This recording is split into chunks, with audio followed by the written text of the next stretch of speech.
Right, so 6th planet, and it's the second moon. So, right.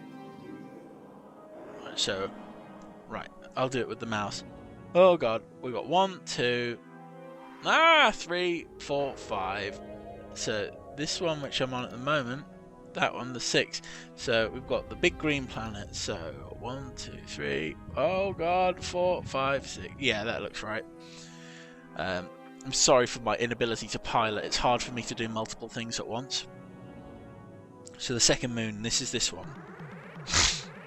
Okay, what's happening here? Oh god, it's the Druuge.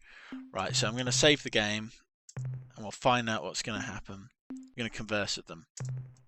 Fancy meeting you here, Captain. Justify your presence here. We, the appointed representatives of the Crimson Corporation, merely come to obtain the fair and reasonable payment for our goods.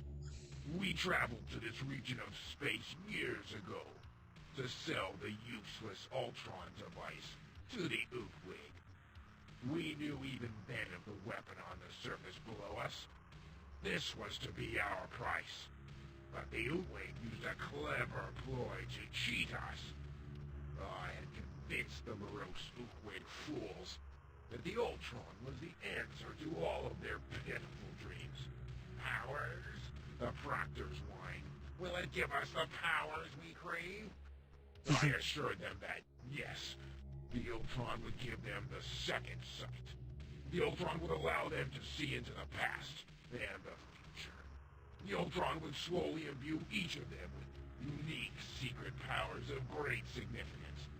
The Ur-Quan would ensure that their race's huge potential for greatness would be fulfilled. These are quite horrible people, to be honest. Enough foolishness. We will take the precursor device from the surface and then leave. Thereafter, I may see fit to bequeath the entire planet to you, Captain, for your invaluable services in the past, provided you...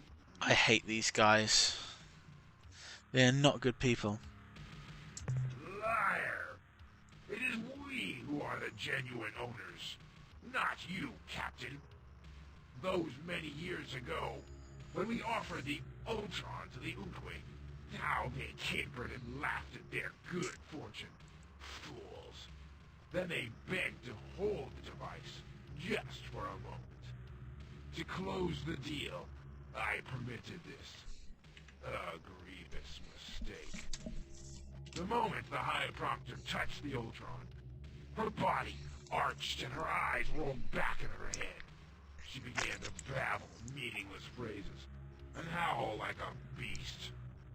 We had expected the Utwig to fall for our sell, to buy the useless device, but never with such gusto. Their self-doubt and lack of clear reason left them vulnerable to our every manipulation. But then, the Proctor's body relaxed, and her eyes slowly closed. When they reopened, her visual orbs shone with a wild and frightening light. This is all we could have dreamed of, and more, she intoned. And now, Druuge, as to your price. I opened my mouth to speak, but before I could utter a word, the Proctor interrupted. Wait! The Ur-Quan feeds your thoughts directly to me. Do not speak. I know that you desire. What could I say? That the Ur-Quan was a farce and could do no such thing? He got wrecked. I was stunned, silent. The Proctor continued. You Druuge of the Crimson Corporation desire an object of great antiquity, something of secret function and value. Very well, it shall be done. And with that, we were led to a small vault. The Proctor ceremoniously opened the door of the vault and explained that because we had been of such great service, all of the treasures within were now ours. Inside we found a hodgepodge of ancient and useless artifacts. The glowing rod, an absurd trident, and more such. I could see no way to salvage the disastrous situation at that time. But when I heard of you, your travels, and your foolish quest for freedom, I realized that you could be the agent of our justice. And lo, it is so. You have heard our justification. It is valid and unassailable. It's not valid at all. Go and do not return. Right. Regardless, we're going to take it. No, you will not. Yes, I will. Know your soul, young captain. It is no brighter than ours. We acknowledge our greed. We revel in it. You are the dishonest one, hiding your shame in shadows. You fabricate justifications, rationales. In the end, we are just the same. I did sell my crow. But now you stand in our way. You will not be moved. Therefore, we will add your true name to our ledger of hatred. But first, die, child, die! Okay, so you guys think you can take me. I have a strong feeling I can wreck you.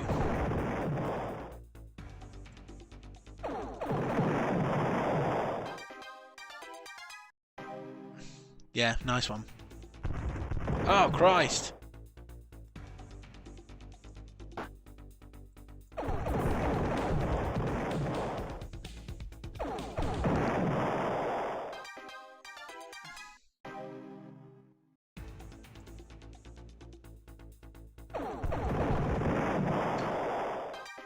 They do a lot of damage when they hit.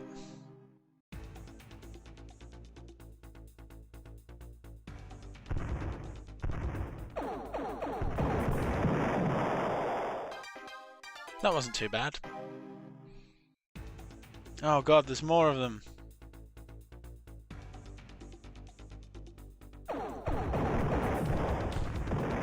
Ah!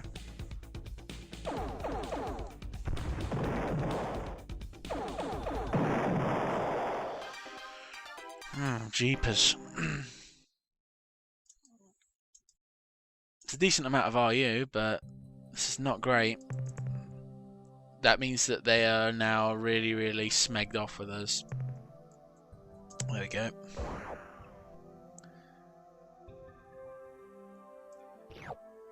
Ah, jeez. A huge precursor device, a giant black cylinder, simple defensive grid. We've neutralized the grid. Well, actually Jenkins just drove through it by accident, but it seemed to work. Yep. The artifact is covered with precursor script, and although we cannot translate all the writing, it's pretty clear that it's a warning repeated again and again and again. The energy output of this artifact is scary. It rivals all our ship's engines at Redline. Haha, Redline. That's a good film. If I may be so bold, Captain, I would advise that we're not experimenting with this device until we're back at the starbase. We shall return to the ship with the black cylinder device carefully stowed in the cargo area. That makes a lot of sense to me. So, okay, we're going to save. We're going to go to the star map. We got a long way to travel, all the way back across the universe to our home system, Sol. Oh, we go right through Korra territory. That's dangerous, dangerous, dangerous. I wonder if there's a race over here. I don't know. And if I've got a feeling the Umgar are up here. But yeah, anyway. We have to get home now to proceed with our amazing quest.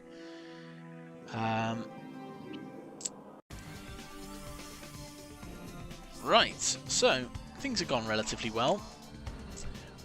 We've got plenty of fuel, plenty of crew. We've got Bekunk ships, which are actually really, really useful to winning the game, which is pretty cool.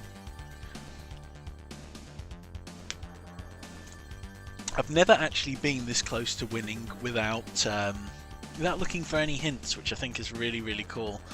I mean, before I had like the Chimera on my side. I had loads of other things. Cheating in games is not a good way to win ever, and I'd highly not recommend it. We've got a long journey ahead, but the fact of the matter is, we've done all right.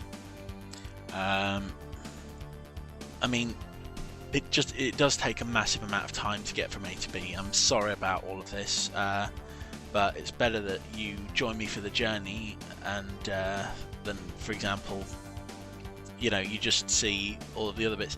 Now we've got so many things moving in from all sides. I think these are the Korra, because I'm in the middle of Korra space at the moment.